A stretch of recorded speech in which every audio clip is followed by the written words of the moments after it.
Hello, welcome to Safwan classes. आज के इस वीडियो लेक्चर में हम पाइथन पार्ट 3 देखेंगे, जिसमें हम डेटा टाइप के बारे में डिस्कस करेंगे।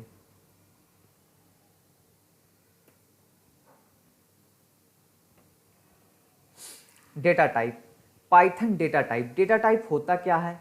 Variable can hold values of different data types. Python is a dynamically typed language, hence we need not define the type of variable while declaring it। इसका मतलब क्या हुआ? Variable can hold values of different data types. कोई भी variable जो हम declare करते हैं, वैसे पाइथन में वेरिएबल डिक्लेयर करना नहीं पड़ता, C++ में हम करते थे इंट x इंट y लिख के, या हम कोई भी वेरिएबल जैसे हमने लिख दिया a = 10, तो a क्या हो गया? एक वेरिएबल हो गया जो कोई भी वैल्यू होल्ड कर सकता है। तो वेरिएबल वो होता है जो डिफरेंट टाइप की वैल्यू होल्ड करे, और उसका टाइप ही डेटा टाइप होता है। Python is a dynamically typed language. अब डायनेमिकली टाइप्ड लैंग्वेज किसे कहते हैं? कोई भी वेरिएबल में अगर हम एक बार a = 10 लिखें, फिर a = 10.5 लिखें, तो दो अलग अलग वैल्यू, एक बार हमने 10 इनिशियलाइज किया जो इंट है, और 10.5 जब हम करेंगे तो वो एक फ्लोट वैल्यू होगी। Python is a dynamically typed language, hence we need not define the type of the variable. इसलिए हमें वेरिएबल डिफाइन करना नहीं पड़ता while declaring it. The interpreter implicitly binds the value with its type। Standard data type. अब Python में कौन कौन से डाटा टाइप्स होते हैं? A variable can hold different types of value. For example a person name. एक variable में हम एक पर्सन का नाम, एक जो होगा जो एक स्ट्रिंग कहलाएगा, उसकी आईडी जो इंटीजर या फ्लोट हो सकती है, उसे हम क्या कर सकते हैं? स्टोर कर सकते हैं। Python provides various standard data types that define the storage method on each of them. The data types defined in Python are given below. जो पाइथन में डेटा टाइप्स डिफाइन किए गए हैं वो फॉलोइंग है। पहला है नंबर। पहला डेटा टाइप जो होता है वो नंबर्स होता है। नंबर्स में हमारे इंट, फ्लोट और कॉम्प्लेक्स आएंगे। दूसरा डेटा टाइप है स्ट्रिंग, तीसरा लिस्ट, चौथा टपल, पांचवा डिक्शनरी, 6 बुलियन टाइप जैसे हम जावा में भी पढ़ चुके हैं, और 7 है बाइनरी टाइप। अब हम नंबर डेटा टाइप की बात करते हैं। Numbers store numeric values. Python create number object when a number is assigned to a variable. There are 3 numeric types in Python. पहला है int, दूसरा float और तीसरा complex। अगर हमें किसी वेरिएबल का टाइप जानना हो तो हम सिंपली क्या कर सकते हैं? टाइप एक फंक्शन दिया हुआ है जिसके थ्रू हम जान सकते हैं उसका टाइप क्या है। Let's understand with example. तो हम अपनी पाइथन आईडी पे आते हैं,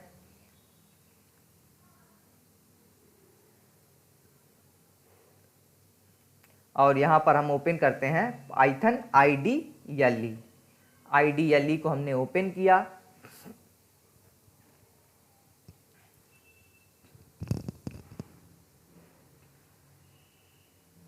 यहां से हम फाइल पे क्लिक करते हैं, न्यू फाइल बनाते हैं, और न्यू फाइल में हम वही कोड लिखते हैं जो हमने यहां पर दिया हुआ है। हमने यहां पर एक x नाम का वेरिएबल डिक्लेयर किया हुआ है,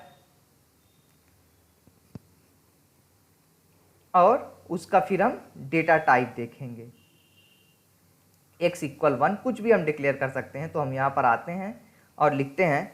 पहले हम आपको बताएं कि पाइथन क्या है, एक डायनामिक टाइप वेरिएबल है, इसलिए हमें यहाँ इंट x लिखने की जरूरत नहीं है।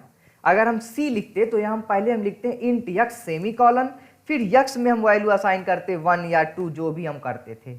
अगर हमने इंट डिफाइन कर दिया इसे, तो हम यहाँ पर 1.1 असाइन नहीं करते थे c में, क्योंकि 1.1 क्या हो जाएगी? एक फ्लोट वैल्यू हो जाएगी। जब हम इंटीजर डिफाइन करते थे तो उसे इंटीजर वैल्यू ही देते थे कि x = 1।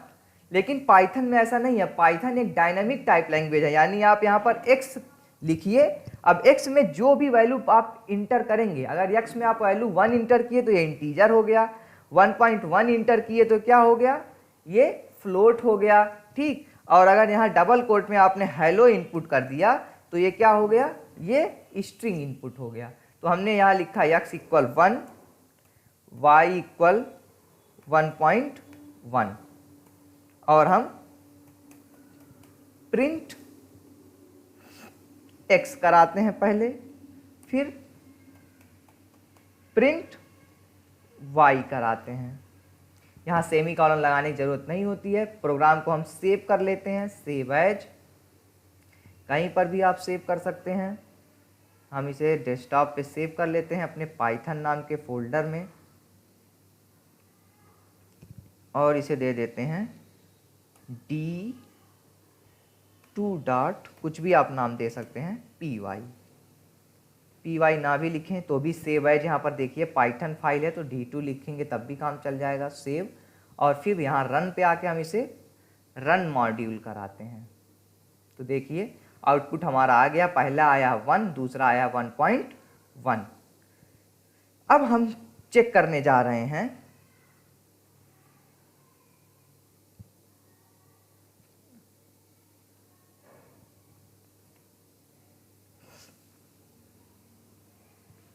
Type x. यहां पर हमने दिया था टाइप एग्जाम्पल की टाइप क्या है, प्रिंट टाइप यक्स। अगर हमें देखना है जो हमने वेरिएबल लिखा हुआ इसका टाइप क्या है, तो यहाँ पर पाइथन एक वैल्यू प्रोवाइड कराता है जिसे कहते हैं टाइप यक्स। प्रिंट, इसके अंदर हमने लिखा टाइप, फिर पैरेंथेसिस लगाया, फिर हमने लिखा एक्स, क्लोज,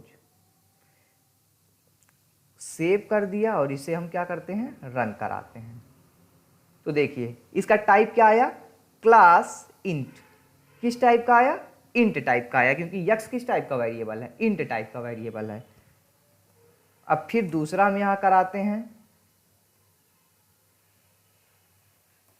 यहां टाइप वाई लिख देते हैं, इसे सेव कर लेते हैं, फिर रन कराते हैं हम, रन मॉड्यूल। तो अब देखिए जो नया प्रोग्राम रन हुआ इसमें 1.1 पहला क्या है, इंट टाइप है। यहाँ पर देखिए प्रोग्राम में प्रिंट टाइप एक्स, तो कौन सा टाइप है एक्स की, एक्स में हमने 1 इनिशियलाइज किया है। तो जब हमने 1 इनिशियलाइज किया है तो 1 क्या है, कि इंटीजर वैल्यू है, तो इसका क्लास इंट आया। दूसरा हमने क्या इनिशियलाइज किया हुआ है, टाइप वाई, वाई क्या है, फ्लोट वैल्यू, तो इसका क्लास क्या आया, फ्लोट आया। तो ये है टाइप। अब इंट डेटा टाइप देखते हैं। Int or integer is a whole number, positive और निगेटिव दोनों ले सकते हैं, विदाउट डेसिमल, जिसमें दशमलव नहीं आएगा, ऑफ अनलिमिटेड लेंथ, जितना आप चाहें उतना ले सकते हैं। ठीक, तो x की वैल्यू 1 ली है और y की वैल्यू देखिए कितनी ली है, 1 1 3 5 6 5 6 2 2 2 2 5 5 4 8 8 7 7 1 1, जितना चाहिए आप ले सकते हैं, और माइनस में भी या पॉजिटिव में भी जो भी आप आउटपुट लेंगे वही आएगा। तो हम इसको एक सिंपल एग्जांपल से समझ लेते हैं। यहाँ पर हमने 1 लिया था, यहाँ हम बड़ी वैल्यू लेते हैं, इंटीजर की रेंज लेते हैं जो हम सी में लेते थे, क्या होती थी, 2,14,74,83,647 पॉजिटिव में होती थी। तो उसे हम लेके प्रिंट कराते हैं, यहाँ सेव कर लिए और इसे रन कराते हैं। ठीक, तो हमारा आउटपुट क्या आ गया, हमारा आउटपुट ये आ गया, x की वैल्यू हमारी क्या आ गई, 2,14,74,83,647 आ गई। इसे चेंज करते हैं, 1-2 वैल्यू और लिख देते हैं, रेंज इसकी बढ़ाते हैं, रन मॉड्यूल करते हैं। तो देखिए फिर पूरी वैल्यू प्रिंट हो रही है। तो जैसा सी में आपने पढ़ा है कि सी में जो सी की रेंज होती है वो होती है, अगर 32 बिट कंपाइलर है तो होती है 2,14,74,83,647, ये होती थी पॉजिटिव में, 648 होती थी निगेटिव में। अनसाइंड इंट करते थे तो इसकी जस्ट डबल हो जाती थी, यानी 4 अरब हो जाती थी। लेकिन इसमें अनलिमिटेड डेटा, आप कुछ भी लिख सकते हैं। ठीक, 2 की जगह आप यहाँ पर 4 लिख सकते हैं, तब भी ये प्रिंट होगा। ठीक, इसमें ऐसा बाउंडेशन नहीं है। देखिए आउटपुट हमारा आ रहा है,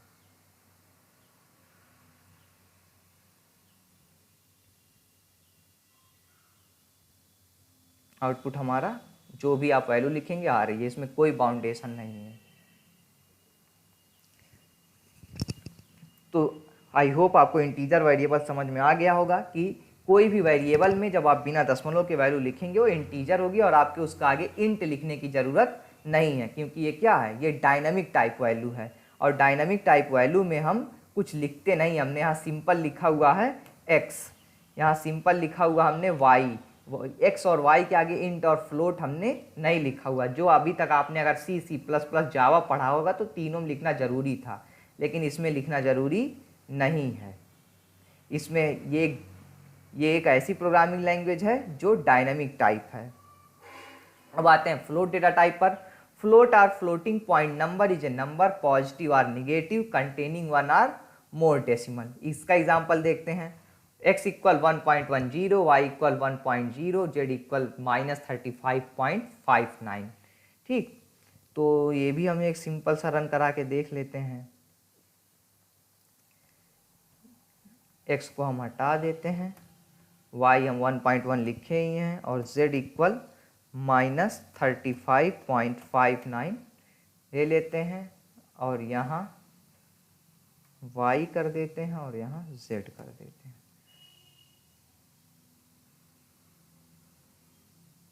रन कराते हैं हम इसे रन मॉड्यूल पे। सिंपल रन कराने के सबसे सिंपल तरीका है ये। इसे हम सेव करते हैं, अब रन कराते हैं। तो देखिए एरर इसलिए आ रही है कि हमने इंडेंशन दे दिया हमें, तो आपको इंडेंशन को भी क्लियर करना होगा। यहाँ पर आप स्पेस नहीं दे सकते, चाहे जितना चाहे जब। रन मॉड्यूल, तो y की वैल्यू आ गई 1.1 और z की वैल्यू आ गई 35.59।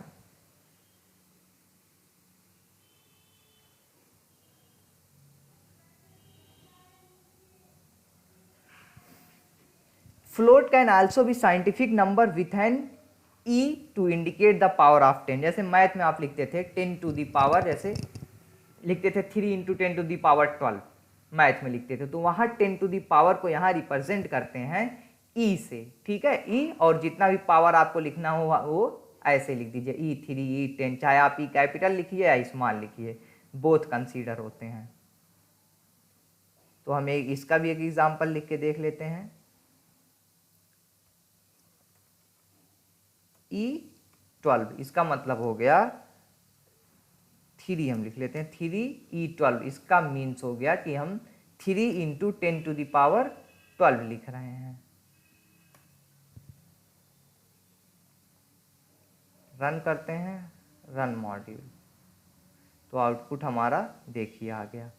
10 टू द पावर 12 लिखा हमने, तो 0 गिन लेते हैं, 12 होगा 1 2 3 4 5 6 7 8 9 10 11 12। तो e टू द पावर 12 का मतलब 10 टू द पावर 12।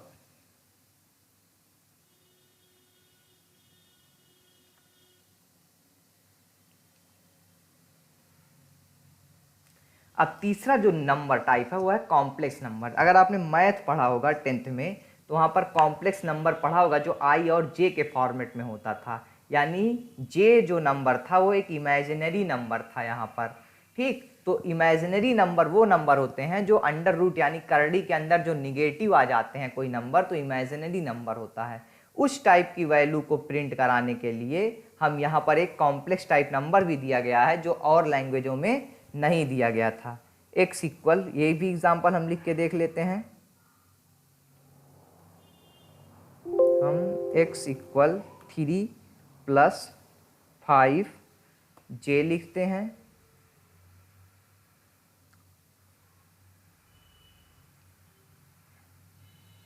और x को हम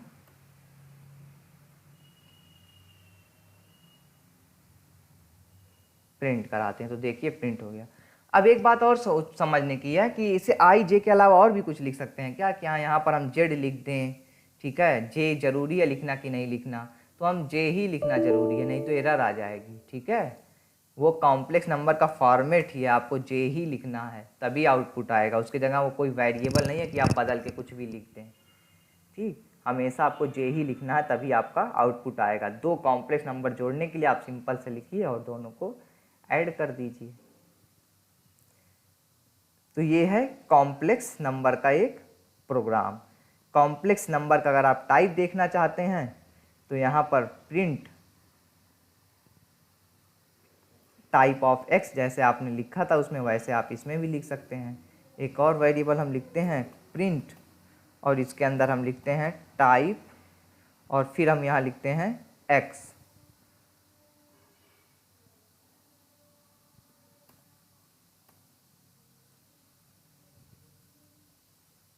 रन कराते हैं इसे। देखिए टाइप क्या आ गया, क्लास कॉम्प्लेक्स। किस टाइप का है, कॉम्प्लेक्स टाइप का है। तो ये थे सिर्फ नंबर्स डेटा टाइप, इसके अलावा स्ट्रिंग डेटा टाइप हैं, बुलियन डेटा टाइप्स हैं, ये सब हम नेक्स्ट वीडियो लेक्चर में डिस्कस करेंगे। Thanks for watching it. अगर आपको ये वीडियो पसंद आया है तो प्लीज़ चैनल को सब्सक्राइब करें, चैनल को लाइक करें और अपने दोस्तों के साथ इसे ज़रूर शेयर करें।